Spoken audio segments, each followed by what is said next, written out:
નમસ્કાર વિદ્યાર્થી મિત્રો, ધોરણ 10 સ્વાસ્થ્ય શારીરિક શિક્ષણમાં આપણે ગયા પીડીએલમાં અષ્ટાંગ યોગના અંતરંગ અંગો, વિદ્યાર્થી મિત્રો અંતરંગ અંગો એનામાં પહેલું જે છે એ ધારણા વિશે આપણે અભ્યાસ કર્યો હતો। અષ્ટાંગ યોગના કુલ 8 અંગો છે, જેમાં પ્રથમ 5 અંગો જે છે બહિરંગો ગણાય છે। યમ, નિયમ, આસન, પ્રાણાયામ ને પ્રત્યાહાર કે જેનો અભ્યાસ તમે ધોરણ 9માં કરી ગયા છો। ત્યાર પછી આપણે જે છઠ્ઠો 6, 7, 8 જે અંગો છે ધારણા, ધ્યાન અને સમાધિ એના વિશેનો અભ્યાસ આપણે આ પ્રકરણમાં કરવાનો છે। તો ગયા પીડીએલમાં આપણે ધારણા વિશે જોયું હતું, એને લગતા વિકલ્પો પણ આપણે જોયા હતા। હવે આજના વિડીયોમાં આપણે ધ્યાન વિશે ચર્ચા કરીશું। દરેક વિદ્યાર્થી પોતાની પાસે પુસ્તક રાખશે। જો પુસ્તક ન હોય તો વિડીયોની અંદર પણ તમને જે પુસ્તક બતાવવામાં આવે છે એમાં પણ તમે ધ્યાન રાખી શકો છો। તો અષ્ટાંગ યોગનું જે 7મું અંગ છે ધ્યાન, તો મહર્ષિ પતંજલિએ ધ્યાનને 7મું અંગ જણાવ્યું છે, જે અંતરંગ યોગમાં સમાવેશ થાય છે। એટલે અહીંયા પ્રશ્ન પણ પૂછાય કે ધ્યાનનો સમાવેશ કયા અંગમાં થાય છે, તો અંતરંગ યોગમાં થાય છે। આપણે જે 8 અંગો જોયા બરાબર યોગશાસ્ત્રના, તો એ 8 અંગોમાંથી પ્રથમ 5 એ બહિરંગ અને બીજા જે 3 છે એ અંતરંગ તરીકે ઓળખાય છે। પરંતુ બહિરંગ અંગોના સતત અભ્યાસ પછી જ અંતરંગ યોગ કરવાની વધારે સરળતા મળે છે। જો તમારે બધા જ અંગોનો અભ્યાસ કરો, એટલે કે પ્રથમ 5 બહિર અંગોનો અભ્યાસ કરો, ત્યાર પછી ધારણા, ધ્યાન અને સમાધિનો અભ્યાસ કરી શકો છો અને એમાં તમને ત્યાર પછી સફળતા મળે છે। જો તમે સીધું જ ધારણા, ધ્યાન અને સમાધિ કરવા બેસી જાઓ તો તમને જે છે સફળતા મળતી નથી। એક્ઝામ્પલ તરીકે તમે 1 થી 5 ધોરણ ભણ્યા વિના ડાયરેક્ટ 6થા ધોરણમાં જતા રહો તો તમને કશું આવડે નહીં। એ પહેલાં તમારે 1 થી 5 ધોરણ ભણવું પડે। 1 થી 5 ભણ્યા પહેલાં તમારે સિનિયર કેજી અને જુનિયર કેજીમાં અભ્યાસ કરવો જોઈએ। મૂળાક્ષરો આવડે તો તમને કક્કો આવડે, કક્કો આવડે પછી શબ્દ આવડે, પછી તમને વાક્ય રચના આવડે। એમ અહીંયા જેમ સ્ટેપ બાય સ્ટેપ અભ્યાસ કરવાનું આવે છે, એમ અહીંયા પણ યોગશાસ્ત્રના જે 8 અંગો છે એમાં પ્રથમ 5 અંગોનો અભ્યાસ કરો તમે, યમ, નિયમ, આસન, પ્રાણાયામ ને પ્રત્યાહાર, તો આ 5 અંગોમાં સફળતા મળ્યા પછી તમે ધારણા, ધ્યાન, સમાધિ જે બહિર અંગો છે એનો અભ્યાસ કરી શકો અને અનુભવ કરી શકો છો। ધારણા અને ધ્યાન વિષય એક જ, એટલે ચિત્તને અર્થાત મનની એકાગ્રતાનો છે। એટલે કે ધારણા અને ધ્યાનનો વિષય કયો છે? એક જ છે। આપણું ચિત્ત, શરીર અને મન બંનેને એકાગ્ર રાખવાનું છે। ધારણામાં ચિત્તની એકાગ્રતા સતત જળવાતી નથી। શું કહે છે કે જે ધારણા તો આપણું લક્ષ્ય, એમાં જે ચિત્ત છે આપણું, એની એકાગ્રતા જળવાતા નથી, પણ સતત અભ્યાસ દ્વારા ચિત્તને એકાગ્ર કરી શકાય છે। અને સતત આપણે એનો અભ્યાસ કરીએ તો આપણું શરીર એકાગ્ર થઈ શકે છે, ધ્યાનને પણ એકાગ્ર કરી શકાય છે। તત્ર પ્રત્યેકતા ધ્યાનમ, એટલે કે જે અવસ્થામાં કોઈ પ્રકારના વિચાર વગર મનને સ્થિર રાખવું એ જ ધ્યાન। વૃત્તિઓની એકાગ્રતા તે જ ધ્યાન। આપણી ઈચ્છાઓ પ્રત્યે એકાગ્રતા, કોઈ એક ઈચ્છા હોય અને એના પ્રત્યે ધ્યાન ધરીએ, એના વિશે વિચારીએ તો એ આપણી શું કહેવાય? એકાગ્રતા, અને એને શું કહેવાય છે? ધ્યાન। ત્યાર પછી આગળ છે ધ્યાન સ્યાત ષષ્ટિધકટિકમ, અર્થાત ચિત્ત ધ્યેયમાં 60 ઘડી સ્થિર થાય તેને ધ્યાન કહેવામાં આવે છે। ધ્યાનના પ્રકાર જોઈએ આગળ, તો ધ્યાનના 2 પ્રકાર છે। કઈ પદ્ધતિમાં? ગોરક્ષ પદ્ધતિમાં ધ્યાનના 2 પ્રકાર વર્ણવેલા છે। આ પણ પ્રશ્ન પૂછાય કે કઈ પદ્ધતિમાં ધ્યાનના 2 પ્રકાર વર્ણવવામાં આવ્યા છે, તો કઈ પદ્ધતિ આવે? ગોરક્ષ પદ્ધતિમાં ધ્યાનના 2 પ્રકાર વર્ણવવામાં આવ્યા છે। એમાં પહેલું કયું છે?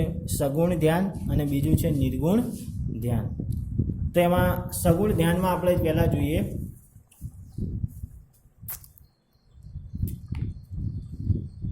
જે ધ્યાનનો વિષય ત્રિગુણાત્મક હોય, અર્થાત વિષ્ણુ, અગ્નિ, સૂર્ય, પ્રતિમા ઇત્યાદિનું ધ્યાન ધરવું હોય તેને સગુણ ધ્યાન કહેવામાં આવે છે। શું કહે છે કે તમારે જેમાં ધ્યાનનો વિષય, આપણે કોઈ પણ કાર્ય કરે એનો કોઈ વિષય સંકળાયેલો હોય। એક્ઝામ્પલ તરીકે તમારા માતા પિતા ઓફિસ જાય છે તો એનો ધ્યેય શું હોય છે? તો કે એનો વિષય તો કે તમારે આજીવિકા પર એટલે પૈસા કમાવા માટે જતા, કોઈ ખાલી કામ માટે જતા નથી હોતા. એટલે જ્યારે પણ આપણે ધ્યાનમાં બેસીએ તો એને લગતો કોઈ વિષય હોય છે અને એ વિષય કયો હોય? ત્રિગુણાત્મક એટલે 3 ગુણોવાળો હોય. કયો? એટલે કે ભગવાન વિષ્ણુ, અગ્નિ અને સૂર્ય, પ્રતિમામાં ઇત્યાદિનું ધ્યાન ધરવું. એટલે આ ત્રણેયની મૂર્તિ સામે આપણે ધ્યાન ધરવું. કોના? ભગવાન વિષ્ણુ, અગ્નિ અને સૂર્ય, આ ત્રણની પ્રતિમા સામે આપણે શું કરવાનું? ધ્યાન ધરવું. એને સગુણ ધ્યાન કહેવામાં આવે છે. એટલે પૂછાય કે સગુણ ધ્યાન કોને કહેવાય? તો કે ભગવાન વિષ્ણુ, સૂર્ય અને અગ્નિની પ્રતિમા સામે પ્રાર્થના ધ્યાન ધરવું એને શું કહેવામાં આવે છે? સગુણ ધ્યાન કહેવામાં આવે છે. તેના પણ 3 પ્રકાર છે. એક પાદસ્થ ધ્યાન, યાદી પાદ ચરણ ધ્યાન. ઈશ્વરના ચરણો કે સદગુરુના ચરણોનું ધ્યાન ધરવું તેને પાદસ્થ ધ્યાન. પાદ એટલે પગ, એટલે કે આપણે ભગવાનના ચરણોનું ધ્યાન ધરીએ છીએ તો એ આપણું ધ્યાન શું કહે છે? તો આપણે વિષય પાદસ્થ ધ્યાન, એટલે કે ઈશ્વરના ચરણો કે આપણા સદગુરુ, બરાબર, કે જે આપણા ગુરુ છે કે જેણે આપણને ઈશ્વર સુધીની પ્રાપ્તિ કરાવી, ઈશ્વરના દર્શન કરાવ્યા, એવા સદગુરુના ચરણોનું ધ્યાન ધરવું હોય તો આપણે એને કયું ધ્યાન કહીશું? પાદસ્થ ધ્યાન. એટલે અહીંયા કહે છે કે સદગુરુ કે ઈશ્વરના ચરણોનું ધ્યાન ધરવું એને પાદસ્થ ધ્યાન કહેવામાં આવે છે. ત્યાર પછી આવશે રૂપસ્થ ધ્યાન. તો ખુલ્લી આંખે સૂર્ય, ચંદ્ર, દેવી દેવતા કે શ્રી સદગુરુનું ધ્યાન ધરી બંધ આંખે હૃદયથી તેમના સ્વરૂપને જોવા તેને રૂપસ્થ ધ્યાન કહેવામાં આવે છે. એટલે કે ભગવાનના રૂપને અનુભવવાનું. હવે આપણી આંખ ખુલ્લી હોય પછી આપણે જે ભગવાનની પ્રાર્થના કરવા માંગતા એને આંખો બંધ કરીને આપણે એમનું ધ્યાન ધરવામાં આવે, એમનું સ્વરૂપ જોવામાં આવે. એક્ઝામ્પલ તરીકે તમે મંદિરમાં દર્શન કરવા જાઓ છો તો તમે જે ભગવાનની પૂજા કરવાનો એ ભગવાનનું છબી, ચિત્ર તમારા મનમાં લાવશો. આંખો બંધ કરીને ભગવાન વિષ્ણુના, તો ભગવાન વિષ્ણુના અવતાર હોય તો રામને તમે યાદ કરશો, અથવા તો તમે ભગવાન શંકરની પૂજા કરવા માંગતા હોય તો ભગવાન શંકર જે છે એમનું રૂપ તમને તમારા મનસ્વમાં જોવા મળશે. તમે એ રૂપને યાદ કરીને એમને પ્રાર્થના કરશો. તો અહીંયા શું કહે છે? તો કે રૂપસ્થ ધ્યાન, એટલે કે એમને હૃદય અને આંખથી જોવાનો પ્રયત્ન કરશો. ભલે આપણી સમક્ષ નથી પણ આપણે આંખો બંધ કરીને સાચા હૃદયથી અને આંખની દ્રષ્ટિએ જોવા જઈએ તો આપણને એમની છબી, એમનું ચિત્ર આપણા મનસ્વમાં જોવા મળે છે. તો આ શું કહેવાય? તો રૂપસ્થ ધ્યાન. એટલે કે કોઈ સૂર્ય, ચંદ્ર, તારા, દેવી દેવતા કે સદગુરુનું ધ્યાન ધરવા આંખો બંધ કરવામાં આવે અને એમના સ્વરૂપને જોવામાં આવે એને શું કહેવાય? રૂપસ્થ ધ્યાન. આગળ આપણે જોયું પાદસ્થ ધ્યાન, એટલે કે ઈશ્વર કે સદગુરુના ચરણોનું ધ્યાન ધરવાનું હોય ત્યારે એને શું કહેવાય? પાદસ્થ ધ્યાન કહેવામાં આવે છે. રૂપસ્થ ધ્યાનમાં તો કે કોઈ સૂર્ય, ચંદ્ર, ભગવાન હોય, સદગુરુ હોય તો એમનું ધ્યાન ધરવામાં આવે, આંખો બંધ કરી અને હૃદયમાં અને આંખોમાં તેમનું ચિત્ર આપણને જોવા મળે એને શું કહેવાય? રૂપસ્થ ધ્યાન. ત્યાર પછી આગળ આવશે નખાગ્ર ધ્યાન. કુંભક કરીને બંને હાથની આંગળીઓ પરસ્પર ભેરવી બંને અંગૂઠાને એકબીજાની સમાંતર રાખીને હાથને ઊંચા કરીને અંગૂઠાને નખની દ્રષ્ટિએ સીધી કરવામાં આવે અને રેચક કરતાં કરતાં બંને હાથોની સ્થિતિ રાખીને નીચે લાવતા છેવટે બંને હાથ ખોળામાં લાવી દો અને ધ્યાન રહે. આ સમગ્ર પ્રક્રિયા તમારી દ્રષ્ટિ અંગૂઠાના નખના અગ્રભાગ તરફ રહેવી જોઈએ. જે શું કહે છે આપણે સમજીએ. કુંભક કરીને એટલે કે શ્વાસની ક્રિયા દ્વારા બંને હાથની આંગળીઓ પરસ્પર ભેરવીને, એટલે બંને આંગળીઓને એકબીજામાં ભેરવી દેવાની, અંગૂઠાને એકબીજાના સમાંતર રાખો અને હાથને ઊંચા કરીને અંગૂઠાની નખની દ્રષ્ટિ સીધી આવે એ રીતે તેને રેચક કરતાં બંને હાથની એક જ સ્થિતિ નીચે લાવતા છેવટે બંને હાથ ખોળામાં લાવી દો. એટલે અહીંથી આપણે એકબીજાને ભેરવીને આમ નમસ્કાર જેવી પરિસ્થિતિ પણ કરી શકાય. ધ્યાન રહે આ પ્રક્રિયા દરમિયાન તમારી દ્રષ્ટિ અંગૂઠાના નખના અગ્રભાગ તરફ હોવી જોઈએ. એટલે કે આપણે બે નમસ્કાર કરીને આપણું નજર જે છે અંગૂઠાના નખ તરફ રાખવાની છે. વચ્ચેથી ધ્યાન વિચલિત તો ફરીથી પ્રયોગ કરવાની શરૂઆત કરો. એને શું કહે? નખાગ્ર ધ્યાન. એટલે કે આપણી સંપૂર્ણ નજર એક વસ્તુ પર કેન્દ્રિત થાય છે અને એ શું છે? નખ. આપણે શું કરવાનું છે? આપણે ક્રિયામાં નખને જોવાના છે. તો આ હતા સગુણ ધ્યાન. તો સગુણ ધ્યાનના 2 પ્રકાર, સગુણ અને નિર્ગુણ. સગુણના પણ 3 પ્રકાર પડે છે: પાદસ્થ ધ્યાન, નખાગ્રસ્થ ધ્યાન અને રૂપસ્થ ધ્યાન. ત્યાર પછી બીજું છે નિર્ગુણ ધ્યાન. જે ધ્યાનનો વિષય ત્રિગુણિત પરબ્રહ્મ હોય તો તેને નિર્ગુણ ધ્યાન કહેવામાં આવે છે. શું કહે છે કે જે ધ્યાનનો વિષય ત્રિગુણ, પેલો ગુણાત્મક હતો, આ શું હતો? ત્રિગુણાતીત પરબ્રહ્મ હોય એટલે ભગવાન હોય તો તેને નિર્ગુણ ધ્યાન કહેવામાં આવે છે. એના પણ 4 પ્રકાર પડે છે. એક નાસાગ્ર, ભ્રુકુટી મધ્ય, મંત્ર જાપ, શ્વાસ પ્રશ્વાસ. તો એમાં પહેલું છે નાસાગ્ર ધ્યાન. આ ધ્યાનમાં નાકના અગ્ર ભાગ ઉપર દ્રષ્ટિ સ્થિર કરવાની હોય છે. એટલે તમારે બંને આંખો ક્યાં હોય કે તમારા નાકને જોવાનું હોય છે. ઘણી વખત આ લાંબા સમય સુધી તમને ચક્કર પણ આવી જાય. અત્યારે તમે ટ્રાય કરો કે તમારી બંને આંખી નાકના આગળના ભાગને જુઓ તો તમે એક ધારી જોશો તો સહેજ આંખો પણ ભારે થશે. તો આ શું કહેવાય? નિર્ગુણ ધ્યાન. ત્યાર પછી બીજું છે કે ભ્રુકુટી મધ્ય ધ્યાન. દ્રષ્ટિને બંને ભ્રમરોની વચ્ચે સ્થિર કરવામાં આવે. એટલે આપણા જે વચ્ચે મસ્તિષ્કમાં જે ચાંદલો કરીએ છીએ એ બંને વચ્ચે ત્યાં જોવાનો પ્રયત્ન કરવાનો. તો એ છે ભ્રુકુટી મધ્ય ધ્યાન. મંત્ર જાપ ધ્યાન. નાસાગ્રા પર દ્રષ્ટિ રાખીને યોગ શ્વાસ પ્રશ્વાસ ક્રિયા સાથે મંત્ર જાપનું રટણ કરવું. એટલે કોઈ એક મંત્ર જાપ કરવો. આપણી નજર ક્યાં હોવી જોઈએ? તો આપણા નાકના અગ્રભાગ તરફ બંને નજર રાખીને શ્વાસોશ્વાસની ક્રિયા દ્વારા આપણે શું કરવાનું છે? મંત્ર જાપ કરવાનો છે. ત્યાર પછી આવશે શ્વાસ પ્રશ્વાસ. મનને શ્વાસ પ્રશ્વાસ પર સ્થિર કરીને તેનું નિરીક્ષણ કરવાનું હોય છે. ત્યાર પછી આવશે યોગમાં ધ્યાનનું સ્વરૂપ અને મહત્વ. યોગનું બહિર અંગ યોગ દ્વારા સાધકે ચિત્તને શુદ્ધિ કેળવી લીધી હોય ત્યારે અંતરંગ યોગમાં ધ્યાન શક્ય બને છે. શું કહે છે કે જ્યારે વ્યક્તિએ યોગમાં પોતાની ચિત્ત શુદ્ધિ, મન અને શરીરને શુદ્ધતા કેળવી હોય ત્યારે તે અંતરંગ નું ધ્યાન શક્ય બને છે. એટલે પ્રથમ 5 પાસા, બરાબર, યોગના જે પ્રથમ પાસ છે એ 5 પાસાઓમાં સફળતા મળે પછી તે ધ્યાનની ક્રિયા કરી શકે છે. એટલે કે યમ, નિયમ, આસન, પ્રાણાયામ, પ્રત્યાહાર, આ 5 જે તત્વો એને મળે પછી તે આગળ કાર્ય કરી શકે છે.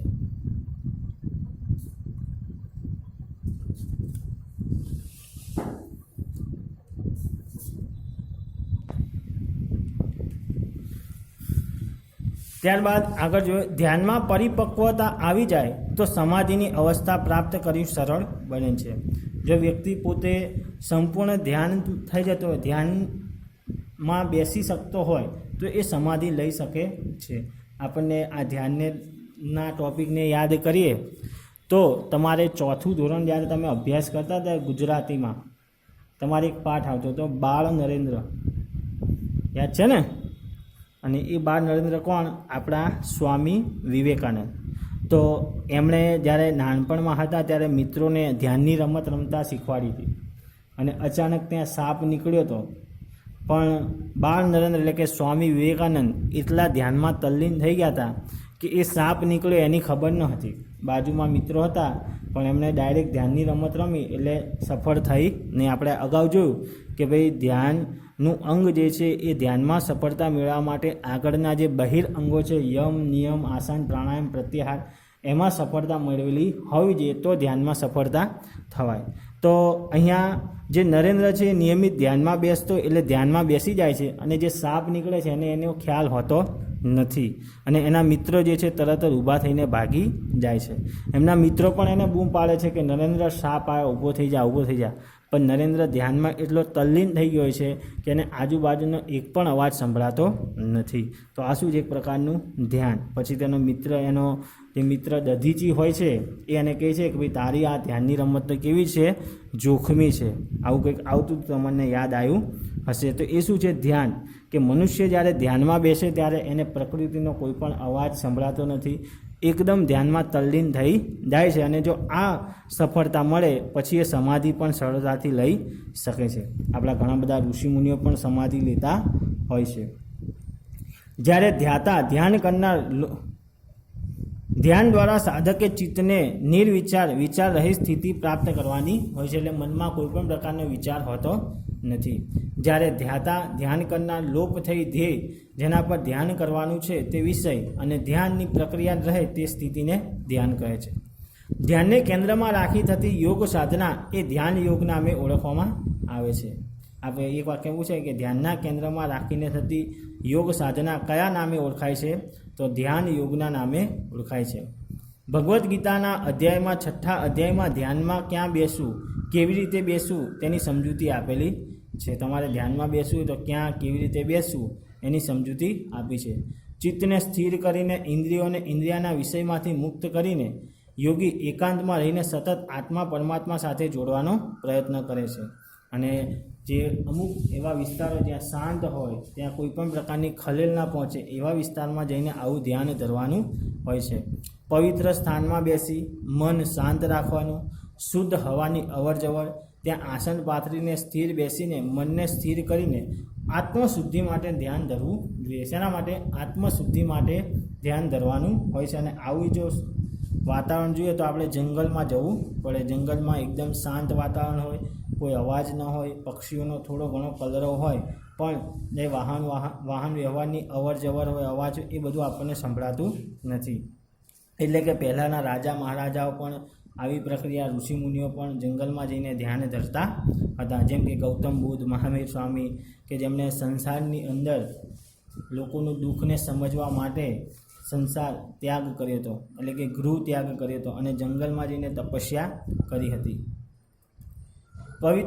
સતત ધ્યાન કરી શકાતું નથી, પરંતુ સહજ રીતે થાય છે, એટલે કે થોડી થોડી વાર થાય છે. અને નિયમિત ધ્યાનમાં અભ્યાસ અને વૈરાગ્ય તથા ઈશ્વર ભક્તિ દ્વારા સાધક મનને ચંચળતા દૂર કરી શકે છે. હવે ફાયદા. ઓમકારનું ઉચ્ચારણ કરવાથી શ્વાસોશ્વાસની ક્રિયા સક્ષમ બને છે. કે ઘણાને શ્વાસ લેવામાં તકલીફ પડતી હોય તો તમે આંખો બંધ કરીને ધ્યાનની સ્થિતિમાં બેસો, તમારા બંને હાથ પલાઠી વાળીને અને તમારા બંને હાથ આ રીતની પોઝિશનમાં, આ સ્થિતિમાં, ઘણા આમ પણ બેઠા હોય છે મુદ્રામાં, ઘણી પરિસ્થિતિમાં આમ પણ હોય છે. તો આમ કરશો એટલે તમારા દરેક શરીરના આંગળીના સ્નાયુઓ ખેંચાશે અહીંથી આ રીતના વાળીને. તો આ રીતના પણ તમે ધ્યાનની સ્થિતિમાં બેસી શકો છો. અને ટટ્ટાર બેસીને તમારા બંને હાથ ઢીંચણ પર આ રીતના મૂકી દેવાના, તમે આ રીતના પણ બેસી શકો છો. તો તમારે શું કરવાનું છે? એ કરીને ઓમકાર શબ્દનો ઉચ્ચાર કરવાનો છે.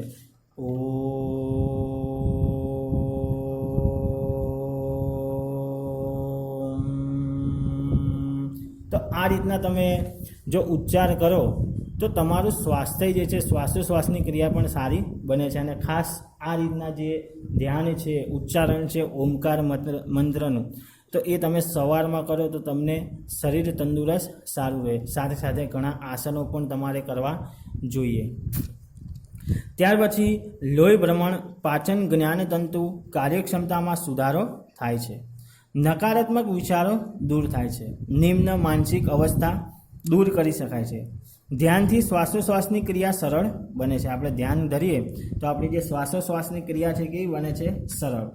અસ્થામાં વાય આવવી, ભૂલકણાપણા જેવા રોગોમાંથી રાહત થાય છે. આપણા શરીરમાં જે છે એ હાડકાની નબળાઈ હોય, વારંવાર ભૂલી જતું હોય, તો એ બધા સામે આપણને શું થાય છે? રાહત મળે છે ધ્યાન ધરવાથી. મનમાં અકારણ પ્રશાંતતા, મુખ પર સ્મિત, સ્વભાવની સૌમ્યતા ધ્યાનથી પ્રાપ્ત થાય છે. સારી રીતે સ્વસ્થ પ્રાપ્ત થાય છે તથા નવા રોગોના આવતા રોકે છે. યાદશક્તિ તથા એકાગ્રતા વધે છે. મન પર નિયંત્રણ આવે છે. શું થાય છે? કે વ્યક્તિની યાદશક્તિમાં વધારો થાય છે, એકાગ્રતા વધે છે અને મન ઉપર નિયંત્રણ આવે છે. અભ્યાસી નિડર તથા દ્રઢ મનોબળ બને છે. સાધક આધ્યાત્મિક માર્ગમાં ખૂબ જ આગળ વધે છે તથા ઈશ્વર પ્રાપ્તિના દ્વારે આવીને ઊભો રહે છે. આમ ધ્યાનથી સુખ, શાંતિ અને સંતોષ પ્રાપ્ત થાય છે. જીવન શું છે તે જાણી તથા માણી શકાય છે. અને આપણું જીવન શું છે એ જાણી શકાય છે. તો અહીંયા જે અષ્ટાંગ યોગના 8 અંગોમાં જે 7મું ચરણ છે, 7મું અંગ ધ્યાન, એના વિશેનો વિદ્યાર્થી મિત્રો આપણે અભ્યાસ કર્યો. તો આજના વિડીયોમાં આપણે આટલે સુધી રાખીએ છીએ. હવે ધ્યાનને લગતા જે વિકલ્પો છે એ વિકલ્પોની આપણે ચર્ચા કરીશું. અને દરેક વિદ્યાર્થીએ પોતાની નોટબુકમાં આ વિકલ્પો તમારે લખવાના છે અને હોમવર્કમાં તમારે અહીં બતાવવાના છે. તો ગયા ચેપ્ટરમાં આપણે ધારણાને લગતા વિકલ્પો જોયા હતા. તો આજના આ વિડીયોમાં આપણે ધ્યાનને લગતા જે છે વિકલ્પો જોઈશું. તો ધ્યાનમાં પહેલો જ છે, અષ્ટાંગ યોગમાં અંતરંગ અંગો કેટલા હોય છે? તો અષ્ટાંગ યોગ જે છે એ અષ્ટાંગ યોગમાં, એટલે કે જે 8 યોગના પગથિયા છે એવા 8, તો અંતરંગ કેટલા હોય છે? 3. ધારણા, ધ્યાન અને સમાધિ. ત્યાર પછી બીજું છે ધ્યાન એ અષ્ટાંગ યોગનું કેટલામું અંગ છે? ધ્યાન એ અષ્ટાંગ યોગનું કેટલામું અંગ છે? તો ધ્યાન એ અષ્ટાંગ યોગનું કયું છે? 7મું અંગ છે. તમારે અહીંયા ઓપ્શન આપ્યા છે 5મું, 6ઠું, 7મું કે 8મું, તો તમારે જવાબ આવશે સી 7મું. ત્યાર પછી ત્રીજો પ્રશ્ન છે, ધ્યાનનો વિષય કયો છે? તો ધ્યાનનો વિષય કયો છે? તો ઓપ્શન છે એ વિનમ્રતાનો, શાંતિનો, આનંદનો કે એકાગ્રતાનો. તો ધ્યાનનો વિષય કયો આવશે? એકાગ્રતાનો. ચોથો છે, એક ધ્યાનનો સમય કેટલો હોય છે? તો એક ધ્યાનનો સમય કેટલો હોય છે? તો 12 પ્રાણાયામ જેટલો, 12 મિનિટ જેટલો, 12 ધારણા જેટલો કે 12 સેકન્ડ જેટલો. તો એનો જવાબ શું હોય છે? 12 ધારણા જેટલો. ત્યારબાદ આગળ, ગોરક્ષ પદ્ધતિમાં ધ્યાનના કેટલા પ્રકાર છે? જે આપણે જોયું કે કેટલા પ્રકાર હતા? 3. ગોરક્ષ પદ્ધતિમાં ધ્યાનના કેટલા પ્રકાર છે? તો અહીંયા જવાબ ખોટો છે. આપણે ગોરક્ષ પદ્ધતિમાં ધ્યાનના 3 પ્રકાર જોયા હતા. પહેલો હતો કયો? પાદસ્થ્ય, પછી રૂપસ્થ અને નખાગ્ર. એટલે કે અહીંયા ખોટો જવાબ ટીક થયેલો છે, એટલે તમારે લખવાના 3. ત્યાર પછી નીચેનામાંથી સગુણ ધ્યાનનો એક પ્રકાર ખોટો છે. જે આપણે સગુણના જોયા હતા, તો આપણે ઉપર જોયું કે ભાઈ ગોરક્ષ પદ્ધતિના આધારે ધ્યાનના પ્રકાર કેટલા હતા? તો કે હા, ગોરક્ષ પદ્ધતિના આધારે ધ્યાનના પ્રકાર 2 જ આવે, બરાબર, અને એમાં સગુણના પ્રકાર આવે, બરાબર. એટલે અહીંયા જવાબ જે છે સાચો છે. એટલે ગોરક્ષ પદ્ધતિના ધ્યાનના પ્રકાર કેટલા છે? 2, સગુણ અને નિર્ગુણ. અને એ કહે છે સગુણ ધ્યાનમાં કોનો સમાવેશ થતો નથી? તો પિંડસ્થ ધ્યાનનો સમાવેશ થતો નથી. નિર્ગુણ ધ્યાનના કેટલા પ્રકાર છે? તો નિર્ગુણ ધ્યાનના મુખ્ય 4 પ્રકાર છે. અહીંયા ઓપ્શન તમને 3, 5, 2, 4 આપ્યા છે, પણ જવાબ શું આવશે? 4. ત્યાર પછી 8મો છે, નીચેનામાંથી નિર્ગુણ ધ્યાનનો એક પ્રકાર ખોટો છે, શોધી કાઢો. તો અહીંયા ઓપ્શન છે એ પાદસ્થ ધ્યાન, ભૂમસ્થ ધ્યાન, નાસાગ્ર ધ્યાન અને મંત્ર જાપ ધ્યાન. તો નિર્ગુણમાં ધ્યાનનો એક પ્રકાર કયો છે? તો કે અહીંયા આવશે પાદસ્થ ધ્યાન.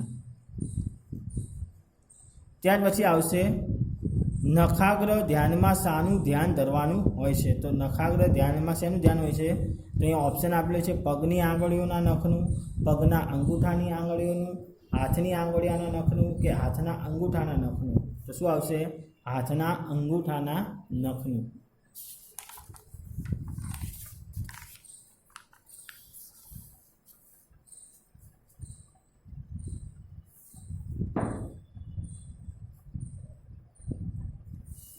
ત્યાર પછી આગળનો પ્રશ્ન છે, જેમાં ચિત્ત પરોવ્યું હોય તેમાં જ વૃત્તિ વળે. એટલે કે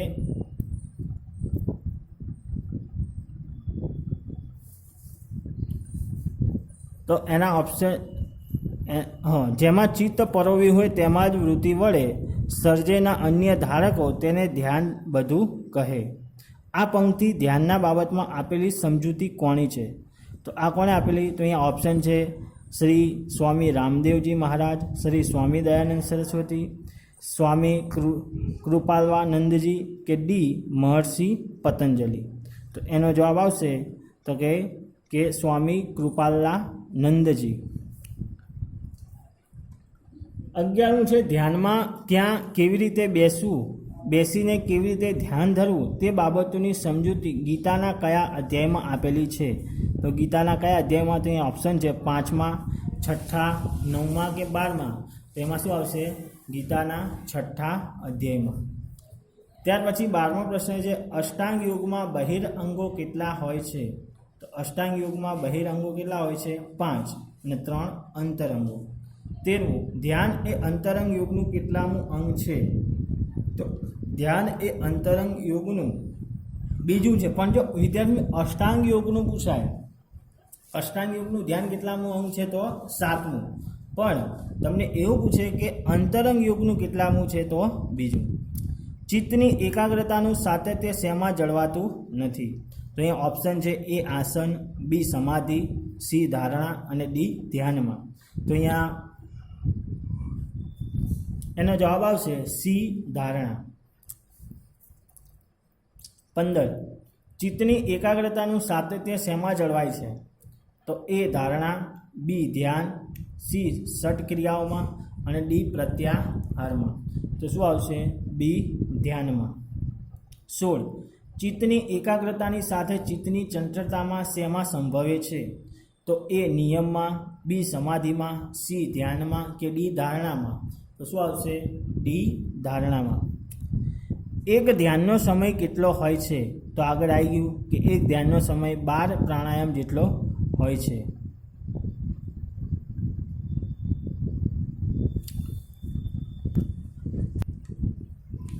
વિદ્યાર્થી મિત્રો, અહીંયા થોડું અલગ છે. આગળ ચોથા વિકલ્પમાં આપણે જોયું હતું કે ભાઈ ધ્યાનનો એક સમય, તો અહીંયા 12 પ્રાણાયામ જેટલો છે તમારે આમાં, અને આગળ આપણે જોયું 12 ધારણા જેટલો. એટલે નેક્સ્ટ ટાઈમમાં આનું તમને ચર્ચા કરીને સોલ્યુશન કહી દઈશ કે જવાબ કયો સાચો છે અને શું છે, કઈ રીતના. જો અલગ પડતો હશે તો એને વ્યવસ્થિત રીતે સમજાય છે. ત્યાર પછી 18મું છે, ધ્યાનની તત્ર પ્રત્યેકતાના ધ્યાનમની વ્યાખ્યા કોણે આપી હતી? તો એમાં ઓપ્શન છે, પહેલું રમણ મહર્ષિએ, બી સ્વામી આત્માનંદે, સી સ્વામી વિવેકાનંદે કે ડી મહર્ષિ પતંજલિ. તો ધ્યાનની આ વ્યાખ્યા કોણે આપી હતી? મહર્ષિ પતંજલિએ. 19મું છે, ધ્યાનની તત્ર પ્રત્યેકતાના ધ્યાનમ, આ વ્યાખ્યા કયા ગ્રંથમાં આપવામાં આવેલ છે? તો યોગ સંહિતા, યોગ સૂત્રમાં, યોગ દર્શનમાં કે હઠ યોગમાં. તો શેમાં આવશે? યોગ સૂત્રમાં. 20મું, નીચેના પૈકી સગુણ ધ્યાનનો વિષય કયો છે? તો સગુણ ધ્યાનનો વિષય કયો આવે? તો ત્રિગુણાત્મક, ત્રિગુણિત પરબ્રહ્મ, દ્વિગુણાત્મક કે દ્વિગુણિત પરબ્રહ્મ. તો સગુણમાં શું આવશે? ત્રિગુણાત્મક. ત્યાર પછી આગળ જોવા જઈએ,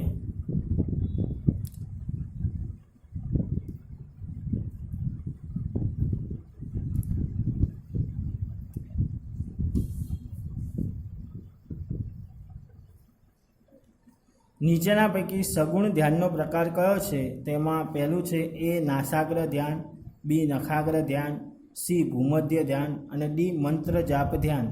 તેમાં જવાબ આવશે બી નખાગ્ર ધ્યાન. 23મું છે, નીચેના પૈકી નિર્ગુણ ધ્યાનનો પ્રકાર કયો છે?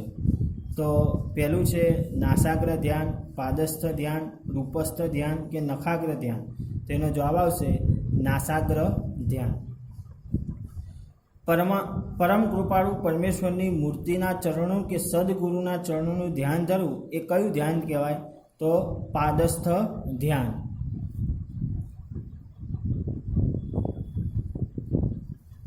એ શું કહેવાય? પાદસ્થ ધ્યાન. ખુલ્લી આંખે સૂર્ય કે ચંદ્રનું ધ્યાન ધરીને આંખો બંધ કર્યા પછી હૃદયથી તેમના સ્વરૂપમાં જોવાના ધ્યાનને કયું સાધન કહે છે? તો એમાં કયું આવે? તો કે ખુલ્લી આંખેથી જોઈએ અને પછી આંખો બંધ કરીને હૃદયની દ્રષ્ટિએ જોવામાં આવે તો એને શું કહેવાય? રૂપસ્થ ધ્યાન.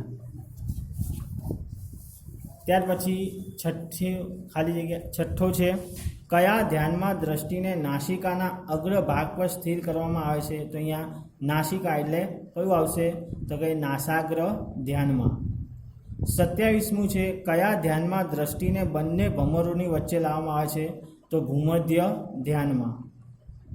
28મું છે, કયા ધ્યાનમાં મનથી શ્વાસ પ્રશ્વાસનું નિરીક્ષણ કરવાનું હોય છે? તો એની અંદર આવશે શ્વાસ પ્રશ્વાસનું ધ્યાન. 29મું, ધ્યાનને કેન્દ્રમાં રાખીને થતી યોગ સાધના કયા નામે ઓળખાય છે? તો કયા નામે ઓળખાય? ધ્યાન યોગ. 30મું, રૂપસ્થ ધ્યાન કયા પ્રકારના ધ્યાનનો પ્રકાર છે? તો રૂપસ્થ ધ્યાન કયા ધ્યાનનો પ્રકાર છે? તો એનો જવાબ આવશે સગુણ. તો અહીંયા વિદ્યાર્થી મિત્રો આપણે ધ્યાનને લગતા જે છે એ 30 વિકલ્પો પૂર્ણ કર્યા. દરેક વિદ્યાર્થીએ જે છે આ 30 વિકલ્પો તમારે તમારી નોટબુકમાં લખવાના છે. તમારી પાસે જૂની સ્વાધ્યાય પોથી હોય તો એનો પણ સહારો લઈને તમે લખી શકો છો. તો અહીંયા આજના વિડીયોમાં આપણે આટલા સુધી રાખીએ છીએ. વિદ્યાર્થી મિત્રો, આપણે આ પ્રકરણમાં જે